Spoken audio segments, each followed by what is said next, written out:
Good morning, everyone. I hope you're having an absolutely phenomenal day.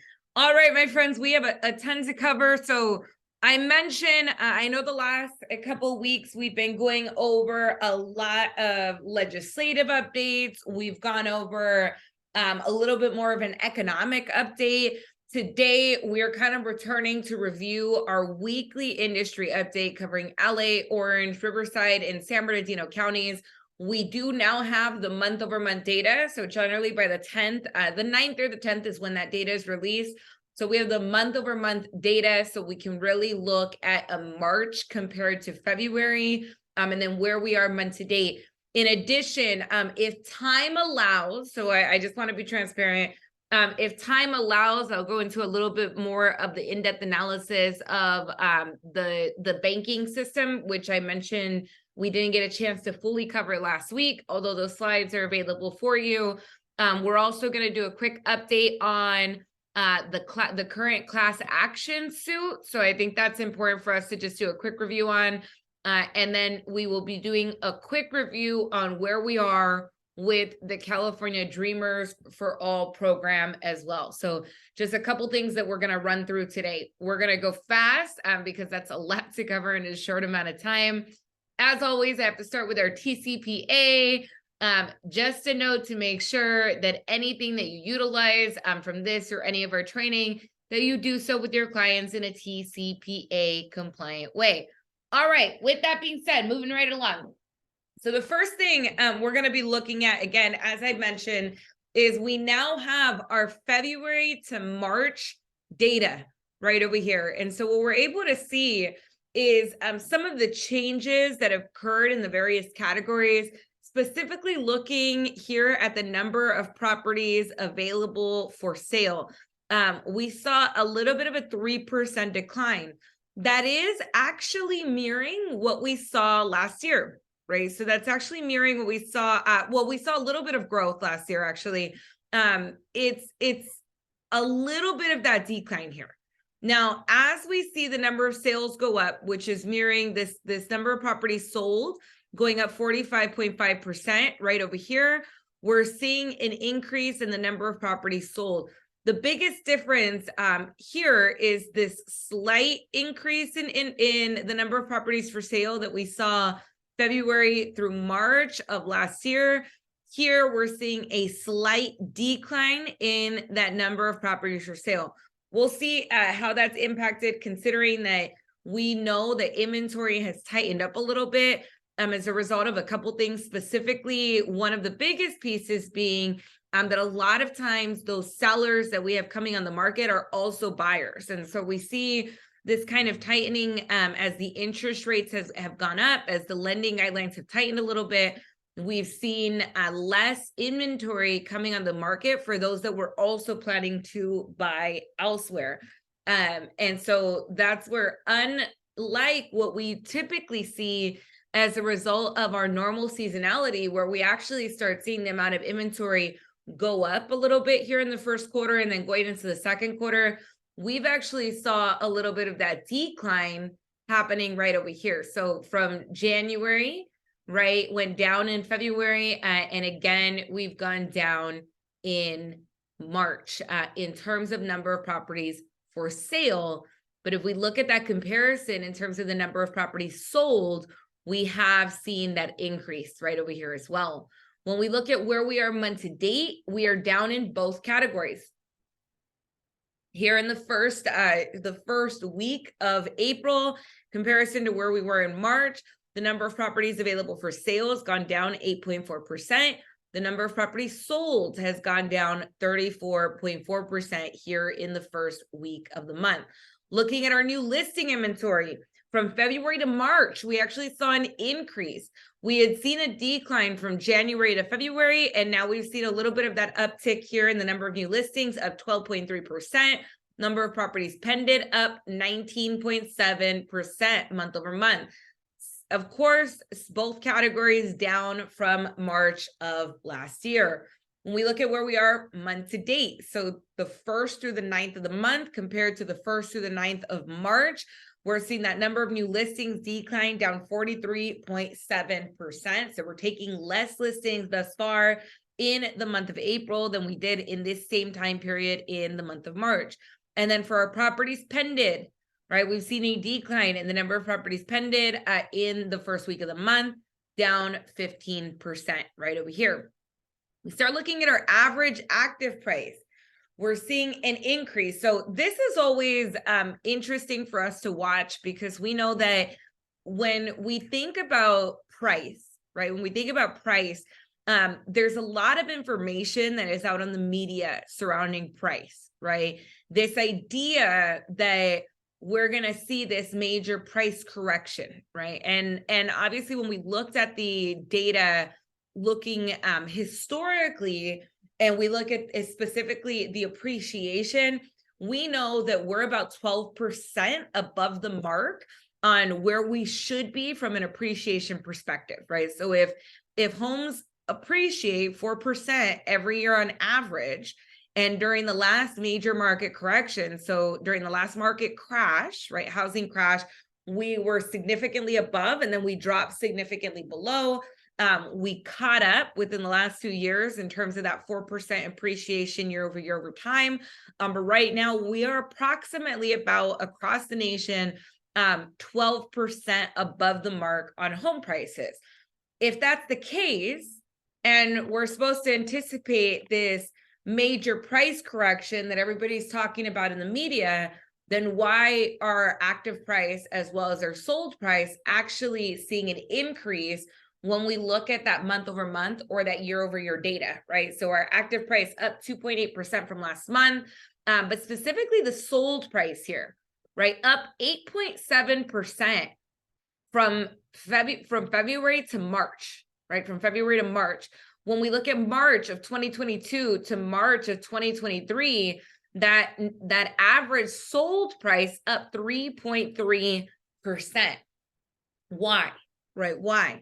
Because this is all in relation to supply and demand, right? This is all in relation to supply and demand. When we have a certain amount of supply that is less than the demand on the market, and this relates to our absorption rates, right? Then we compete on price, right? We compete on price. And in that case, if we've got 5 people that are going after the one property, or 5 people for every house that's available on the market, now we've got a pricing issue because it becomes more competitive. The buyers become more competitive with their offers because they're fighting over the properties, right? On the flip side, if we've got 10 properties for every 5 buyers, now price tends to go down. And so a couple of the things that we've seen, recently, they are going to have an impact here. And I want to note, it could be very easy to say, hey, well, you know what, there's all these new loan programs that have come out. That is not the case, because we're looking at February to March data, right? We're looking for February to March data, not where we're at month to date. So we know that right now, this is specifically a result of supply and demand, not enough supply to meet the current demand that is on the market, which is always going to drive price, right? Going to drive price.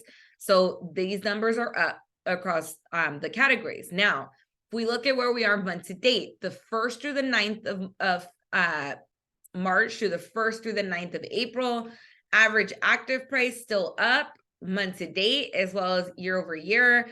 Average sold price month over month is seeing an increase. But when we look at where we were a year ago, we're down 11.9%. So we'll continue to watch this. Price is going to be very interesting to watch, especially as we have programs like Dreamers for All that kind of came in and created immediate demand, right? It created immediate demand in the marketplace, which is going to skew our numbers a little bit for this kind of last month, because of that immediacy of demand that was created, that urgency that was created in the marketplace. And then that kind of dips out, and now we have affordability that is a factor again. And so Dependent again, as we see demand kind of decline, then we may see some of that kind of trickle over into our pricing conversation as well. Now, when we look at the amount of inventory, this is again, so I just said that when we were looking at our pricing conversation, that has to do with supply and demand, and that the amount of supply that we have available has continued to decline. We saw that decline from February to March. We were about 2.5 months of inventory in February for Los Angeles County. We are down to 1.7 months of inventory. We are still very much in what is technically considered a seller's market, right? 1 to 5 months of inventory. We have not moved into balanced market territory, and we still do not have enough inventory to meet the demand in the marketplace. So this is down 31.8% from February to March. When we look at this, now considering just where we are month to date, we're seeing a little bit of an increase. The weekends always kind of take into consideration that data is not really kind of averaged out until we get to the end of the month. This is just going to be kind of an indicator of the direction that we're going. We may see a little bit of an increase. This month is going to be an interesting one, just considering that first kind of week of the month had this kind of created demand in the marketplace because of loan programs that are out there. And that's going to taper off a little bit through the end of the month. So just something to keep in consideration for LA County. When we look at our days on market, we saw a decline in days on market, down 9.1%, still about 40 days on market. And then sold versus original list price here, no change. Obviously very different from where we were a year ago, considering where we are right now. When we look at where we are month to date, continued decline in the average days on market. And this sold versus original list price has actually gone up. Now, when we see this number go up, right, sold versus original list, it's also important for us to remember that our active price is also going up. Right. So if our active price and our sold price is going up, and then the sold versus original list price is going up, overall, what we're seeing is prices going on a little bit of an upward trajectory here, a little bit less of the negotiation that's happening at close of escrow, right? Where we had about a 4% spread here. Now we're in about a 3% spread here as well at higher prices. All right, looking at Orange County. Number of properties for sale. So similar to what we see in LA County, a decline in the number of properties for sale, not typical of Q1 seasonality, and then sold up 40.6%. So more properties are selling. This is a pretty big jump here, but a similar jump to what we saw last year, right? We see that March number jump up. The biggest difference here being that we don't have more inventory coming on the market. We have less. Right? We have less. When we look at where we're at month to date, number of properties for sale down 10.4% in terms of what is for sale in the market month to date, and then sold at this first week of the month down 22.3%. Now, what about our new listings? So similar to what we saw in LA County, we are seeing an increase in the number of new listings from February to March, up 9.5%. Obviously significantly down from where we were a year ago, but it is going up here. And the number of properties pended up 16.5%. So we're still seeing properties come on the market. We are still seeing properties going pended. When we look at where we are month to date, another dip in the number of new listings coming on the market. That's a significant dip here in that first week of the month, down 55.4%. And the number of properties pending down 3.6%. One of the things that I'll note, right, when we take a look at this kind of thing that we don't have a good amount of inventory that is available in consideration with the demand that we're kind of seeing across the board.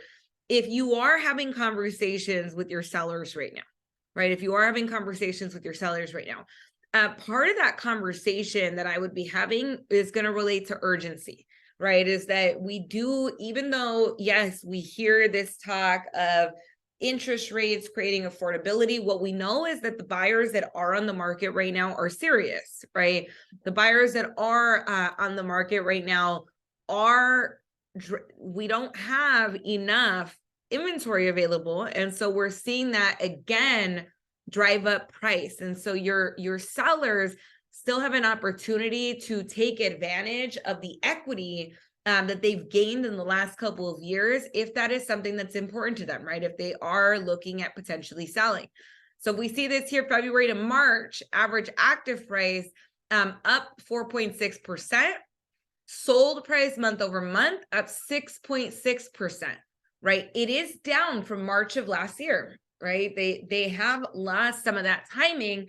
But if we looked, let's say back 3 years, and we were looking at this data from a 3-year perspective, I would assume that they would still have a significant amount of equity that they've gained over the course of the last 3 years, right? They may be losing if we look at a year ago, and they're not necessarily going to hit it at exactly the height of the market, but there's still opportunity to have some competition.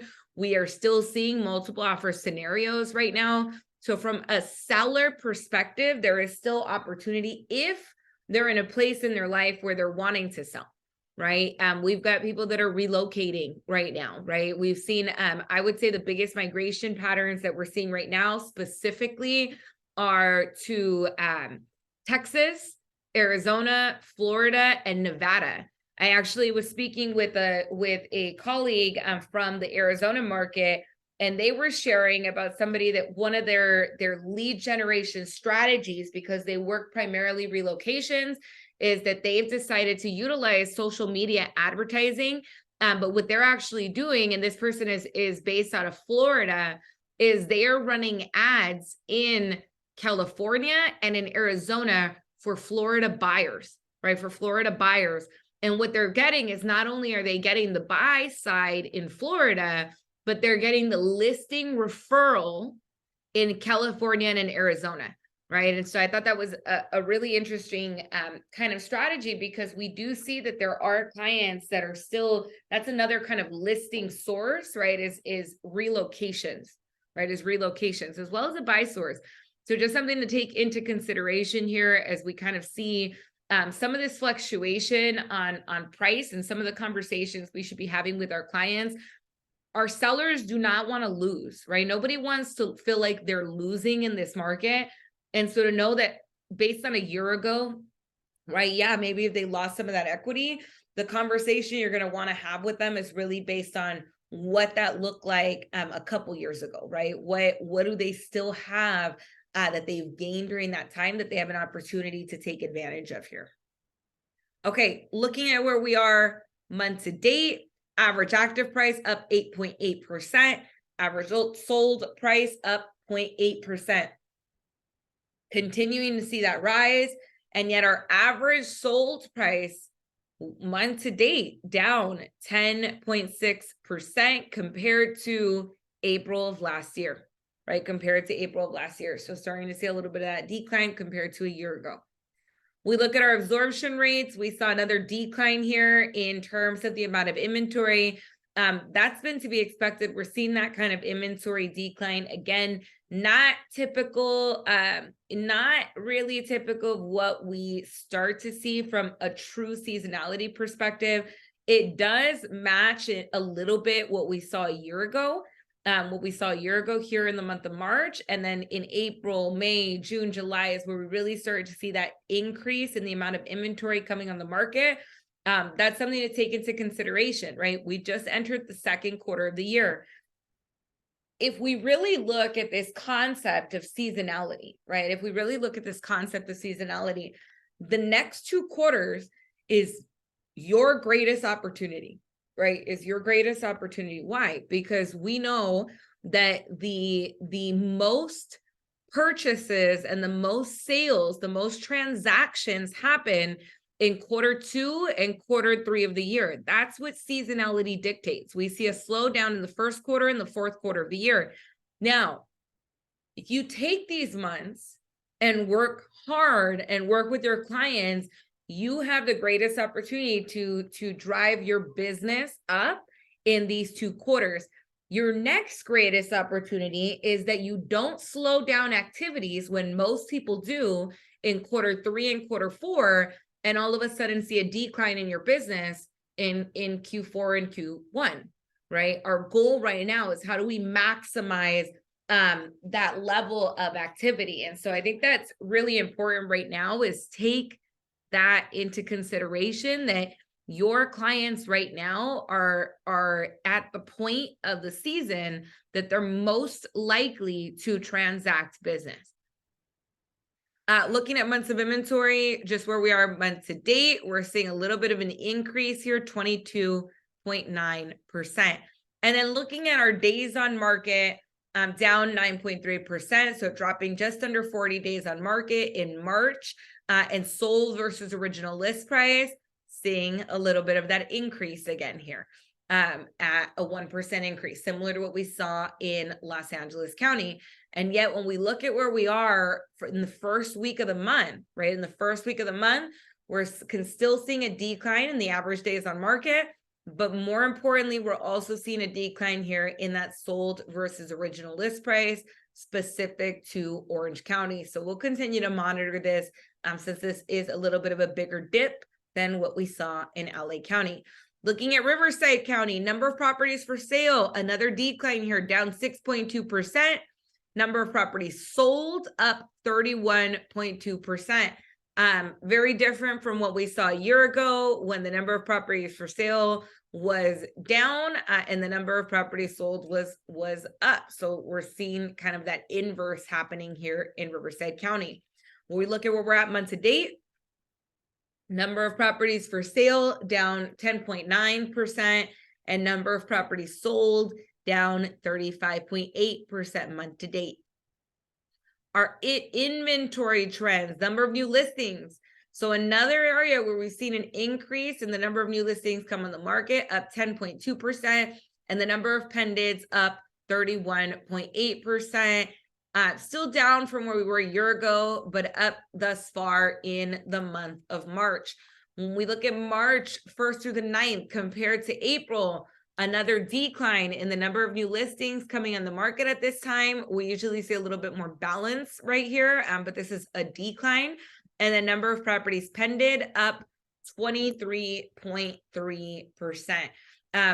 I want you to see that right over here, right? When we look at March to going into April, we actually last year saw a decline in the number of properties that were pended, and we saw an increase in the number of new listings. And right now we're seeing a little bit of that inverse happening month to date. So just something to keep an eye on here for Riverside County. We look at our pricing trends, active price up 4% from February to March. Average sold price up 1.1% from February to March. But when we look at March of last year, that average sold price is down 7.7%. Again, if we went back 3 years, right, we'd probably see this be in the green. But right now what we're looking at is just year over year data. When we look at where we are month to date, average active price up 6.8%, and our average sold price here up 17.8%, and up 7.4% from from April of last year, from the same period of time. So starting to see a little bit of an increase here month to date on that pricing here in Riverside County. And then our absorption rates, similar to what we're seeing in the other counties, we saw a dip in the amount of inventory that is available, right? Our absorption rate is really just a calculation of the months of available inventory here. So we're seeing that continue to decline as we've seen listings lessen and pendings continue to go up. We look at our months of inventory for closed sales, right? We month to date here, so where we are the 1st through the 9th, we're seeing an increase of about 46.6% as our pendant numbers have dropped. And then last but not least, for Riverside County, our days on market down 10.3%. We're at about 52 days on market. This is one of the higher days on market across the counties right now. And then sold versus original list price, also seeing a little bit of an increase.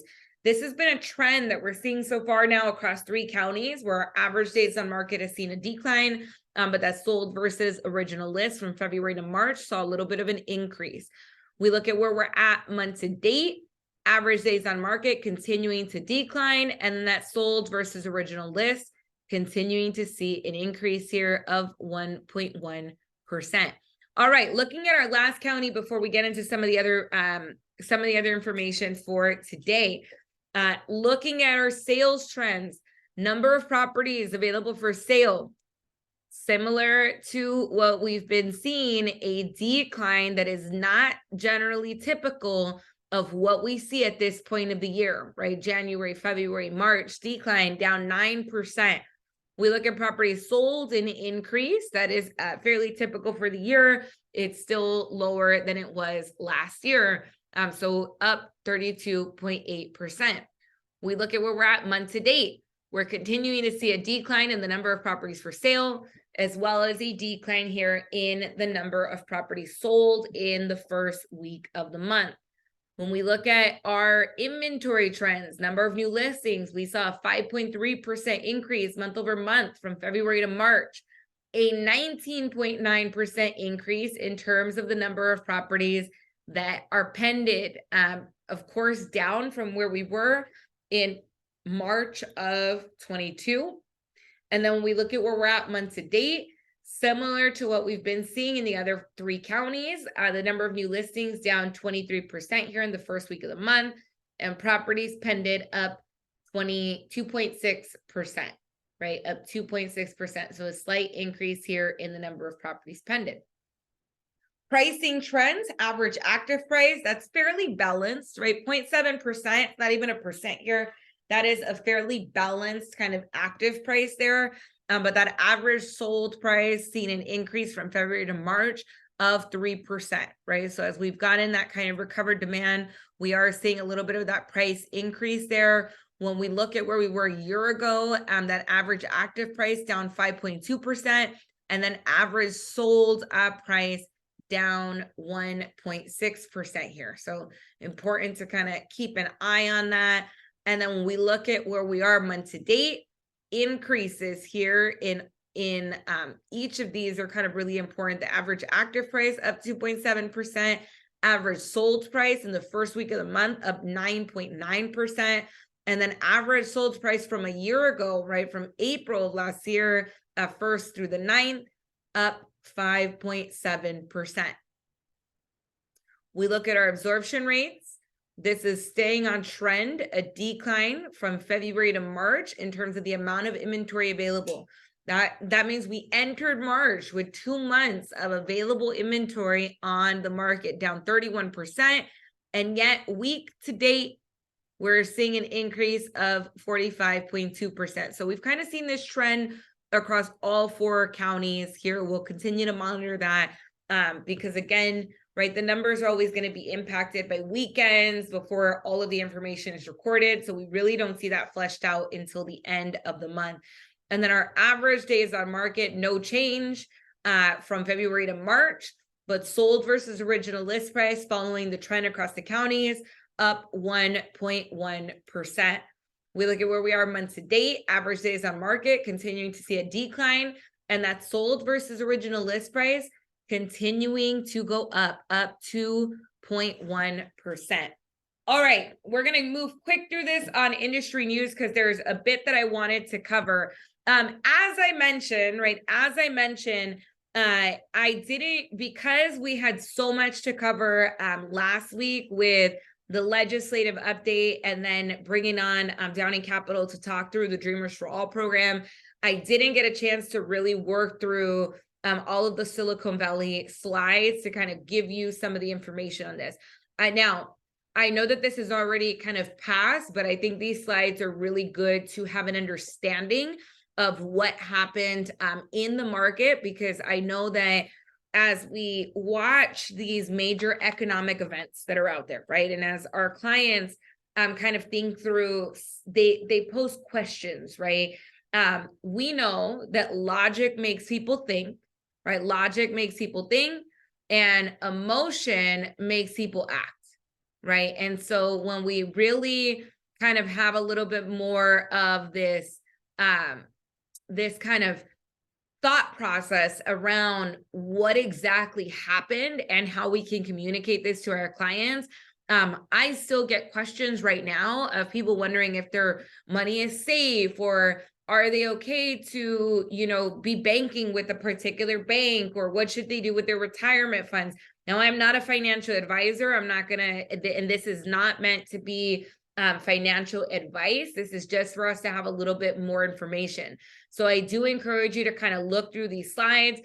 This goes through there was a lack of diversification of the business specific to Silicon Valley. Definitely a mismanagement of its balance sheet. Now, if we look at the housing crash that happened in 2007, 2008, a lot of the conversation before was in relation to credit. Right now, this is more of a crisis of liquidity, right? Of liquidity. So what does that mean? It means that we know that banks, and part of how they operate, part of how they make money is the funds that we put into a bank, they utilize as investments, right? As investments, in order to make a return on that. And because they have such a large amount of money that they're using, other people's money, right, that's deposited in there, they can make massive returns. Now, a very small, minimal part of that is sometimes passed on to the account holder in the form of, like, generally it's a very small return on the money you have in the bank compared to the return that they are likely to be making based on the investments that they have.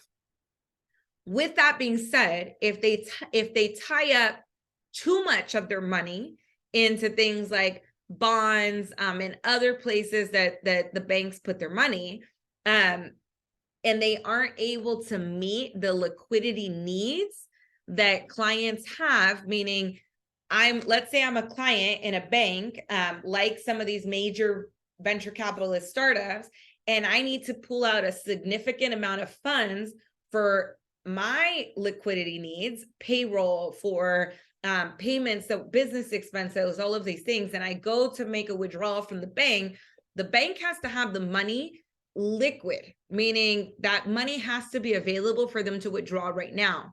If too much of it is tied up in funds or bonds or all of these different vehicles that banks use such that they're not able to meet the withdrawal needs, now we have a challenge, right? Now we have a challenge. And that's essentially what happened with Silicon Valley.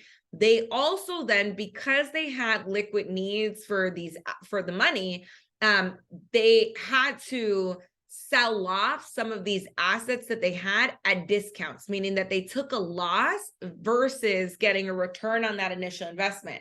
And that created a sort of panic. That panic quickly spread, right? And a lot of people went to kind of take their money out of the bank. This also stems from some deregulation that happened back in 2018. Silicon Valley was not subject to some of the requirements that banks that have more than 250 billion in assets have, including these sort of stress tests on whether they could meet these big challenges as they come. They didn't have that level of assets. And so because they didn't have that, they didn't have some of these regulations that might have otherwise protected them. So that kind of is just to give you a little bit of what happened. I thought this was a really good timeline that kind of just goes through exactly what happened, what other banks were impacted as well. Silicon Valley was the first one. They were not the only one, right? On March 12th, Signature Bank also failed. And then Credit Suisse had some major issues as well.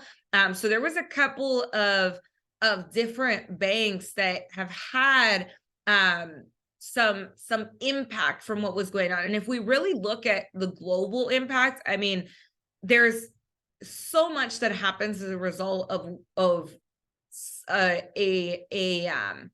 how do I put it, a one bank run that kind of was, it was almost like it was the straw that broke the camel's back, right? It had ripple effects in the market.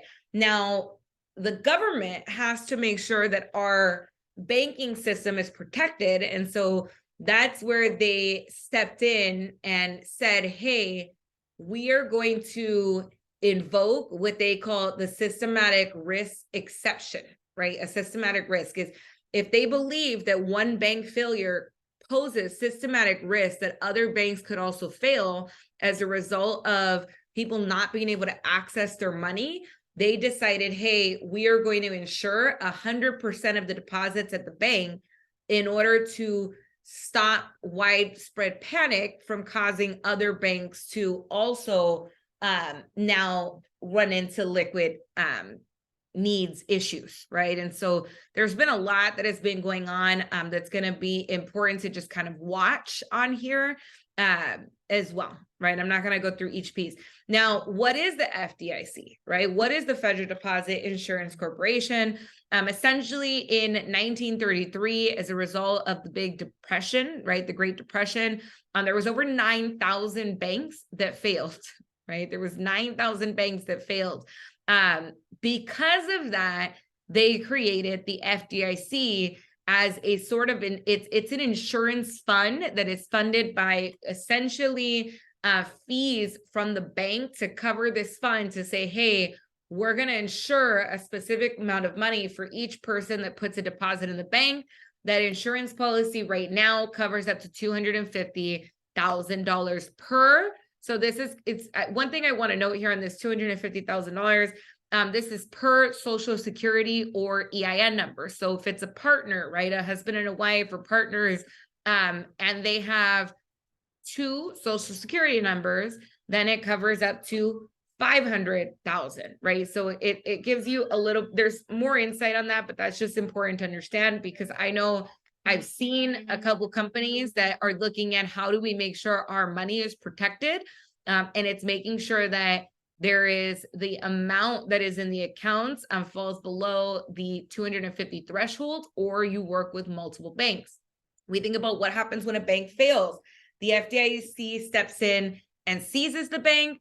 They have multiple options. They can sell the entire bank and the deposits. They can sell parts of the bank. They can pay the insured deposits. There's a lot that they can do, right? So what they look at, the most important thing to note here is if they believe that it is a systematic risk, then they will insure more of the funds in order to stabilize the bank, which is what we saw happen with Silicon Valley Bank. When we look at the insurance coverage, as I mentioned, $250K. So this is just going through what it means when we've got joint account. Now, this is something that if you, again, not a financial advisor, right? There's no warranty guarantee. There's a lot more information around this. This is just to give you a base understanding of how this works. If you have clients, though, that are asking about this, this might be good information to provide them, not as financial advisor, but more of a, hey, I have some information that might be relevant for you on how to protect your funds, right? As especially if you are dealing with any clients that are wealthy or high net worth individuals, this is something they talk to their accountants about, right? This is a conversation that people are having right now. So this is just important to kind of keep into consideration. So this, I'm not going to go into any of this, right? This is just additional information on what they can do.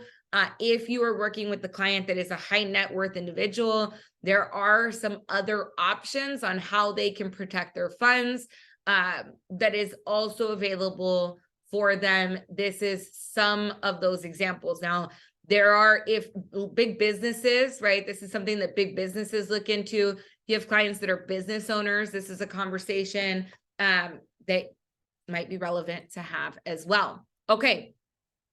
I just wanted to cover that very quickly. I also wanted to note on the commission lawsuit that, so I'm going to note, we've been talking about this for the last, 2 years almost, right?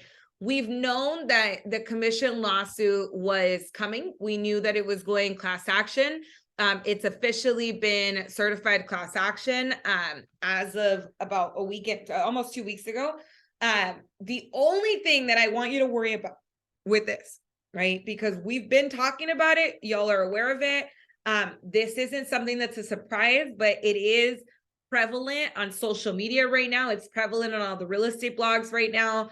And it is something that as associations, we're seeing training come down at the association level around this. So I just wanted to bring it up really quickly.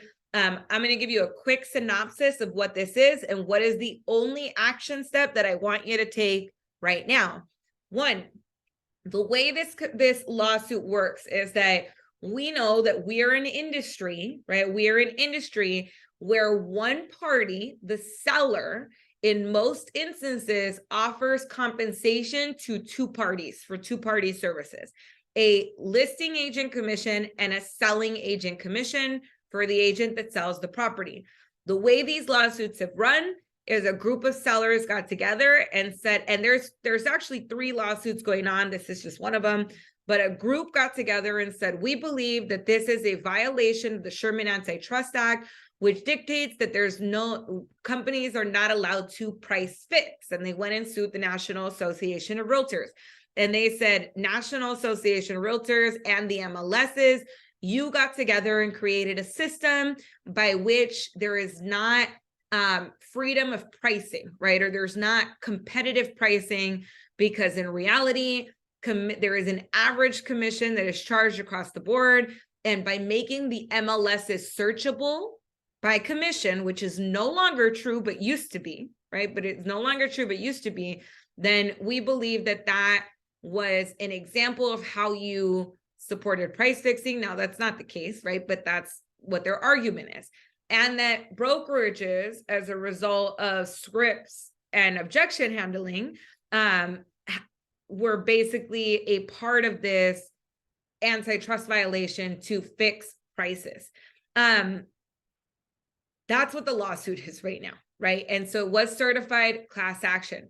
Now, we know as an industry that commissions are negotiable. And at the end of the day, it's a price or a value conversation. And that's really the way that this business works. But this is the argument that is being made. So what is the important part that is important for you? As a result of this lawsuit, which has been drawn out already for a few years, now it's certified as a class action suit, and we'll see when that actually goes to trial. The only piece that's really important for you is to understand your agency and buyer broker agreements, right? Your agency and buyer broker agreements. On Wednesday, those are the exact forms that Ed, our broker of record, is going to be covering, right?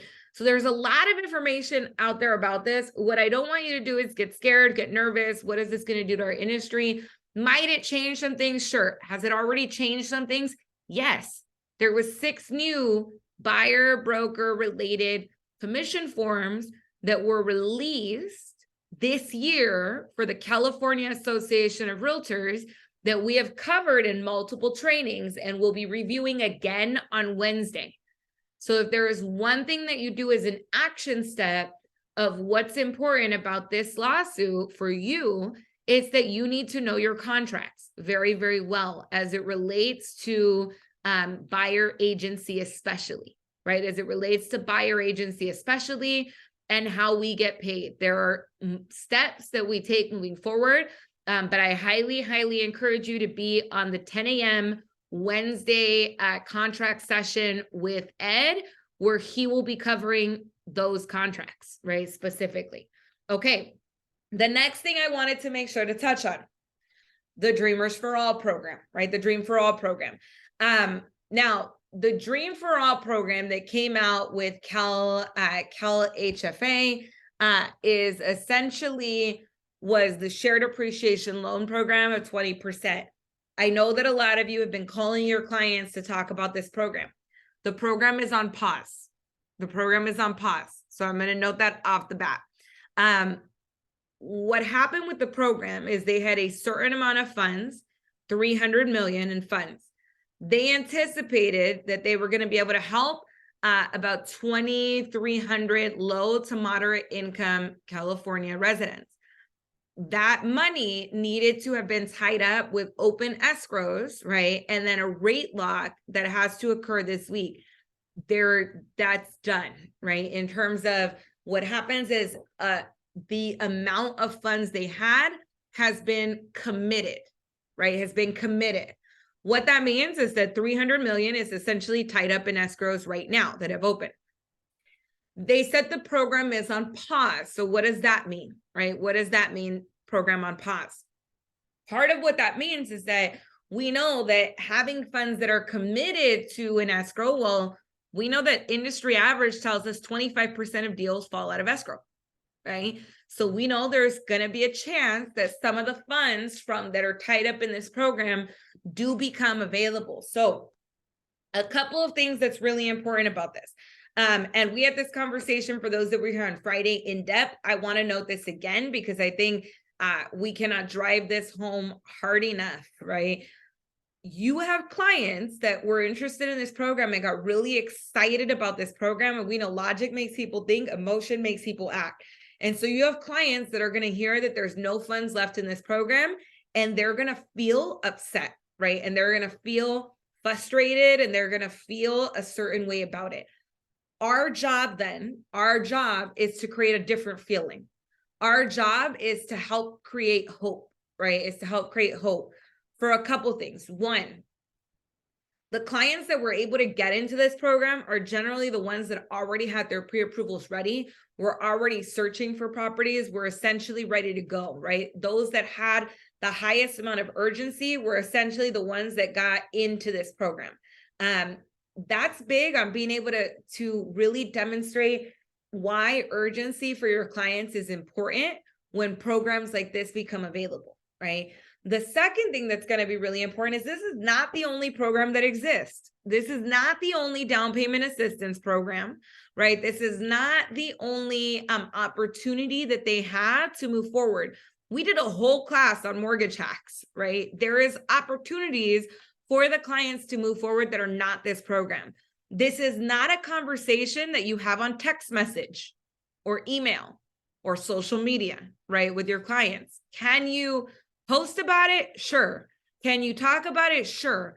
But the goal here is to have a real voice-to-voice conversation, because if your client is experiencing frustration or, upset because they didn't get into this particular program, there's a very different conversation from somebody seeing a text message that says, hey, you know what? That 20% down program we were talking about, it's out of money, right? And somebody seeing that and having all the different emotions that they have on their own. This is an opportunity for you to do your fiduciary duty with the client and have a real conversation with them of, hey, I know I just wanted to give you a call because obviously you're somebody that's really important to me. And I know we've been really working really hard to get you approved, right, on this program. And here's the thing, the program's on pause. It's the bad news. Here's the good news. It's not the only program that exists. There are other programs where we can get you down payment assistance. There are other programs out there that we can look at. There's other options for you. So I know there's going to be a lot of things that are out on social media, on the news, saying that this program is out of money. That's okay, because there's other programs we can get you into, right? Let's not lose hope. Let's keep the ball rolling. Let's move forward, right? That's important. That's really important, because what I don't want is all that momentum that you've created through the conversation around this program, that you lose that momentum. We still have an opportunity to help clients in other creative ways that are not this program, right? So I just wanted to note that. Here's the other thing. It is on pause. That means that there is a possibility that it goes on unpause, right? It gets unpaused and it comes back. What is incredibly important about that is, again, those that are going to get access to this are those that are already ready, those that are already pre-approved, those that are already have all of their documents in. And so this is also an opportunity for you to have a conversation with your clients around urgency, right? Around urgency of, hey, I know that this didn't work out because we were short on time, but it's on pause. There may be a possibility that this unpauses and there's other programs that are available. And it's really important, Mr. and Mrs. Buyer, that we make sure that we have your full approval packet ready to go, and that we're already in the process of going out and looking at homes to see what's going to make the most sense, so that if and when this program unpauses or another program is released, or any of the other programs that are out there becomes available for you, that we're in a position to take advantage, right? That's the conversation we need to be having with our clients right now. That is not something that you can do on text message. That is something you need to have a voice-to-voice conversation on, because our rapport, our emotion controls that conversation. We have an opportunity to create that emotion of hope with our clients. It's our job to do that, right? It's our job to do that. So if there's one thing you got to do this week, that is a conversation that I highly encourage you to have. But I wanted to make sure that you were aware of essentially this program. From my understanding, so what they had initially said, so the actual piece around this is that what they anticipated was that all of the funds would be fully committed today, with a rate lock as of Wednesday, right? As of Wednesday. If there's somebody that open escrow over the weekend, I would talk to your lenders, talk to Downey Capital about seeing if you can lock this in today still. But if not, now we're looking at, okay, what's the next program? Let's rerun the numbers. What does it actually look like? So I just wanted to make sure that we really harped into this, because I think that this is incredibly important and time sensitive right now. With that, my friends, I know that was a lot of information today.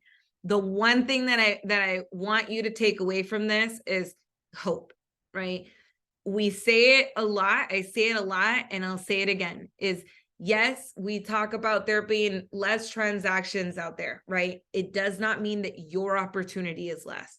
Right now is the opportunity that you have to go help the most amount of people. Right now is the opportunity that you have to build an incredibly powerful database. Right now is the opportunity that you have to have a meaningful conversation with your clients. Some of them are going to want to continue to move forward and get pre-approved. Some of them aren't right now. And that's okay. As long as we put them into our database, as long as we nurture them, as long as we continue to have meaningful coming from contribution conversations with them, there will be a moment when something else comes out, or something changes in their world, or something changes in their life, and they're ready to go. Our job is to be the first person they think of when that happens. And our job is to be the person that they trust and the person that they find the most credible. And the more we do that, that's the only secret in this business, is that whatever your financial goals are is directly related to the number of people that when they think of real estate and they're ready to go, they think of you first. So go out and have meaningful conversations. Make sure you're at Ed's class on Wednesday. And I wish you all a phenomenal, phenomenal Monday. With that, bye everyone. Thank you, Monica. Thank you, Monica. Thank you.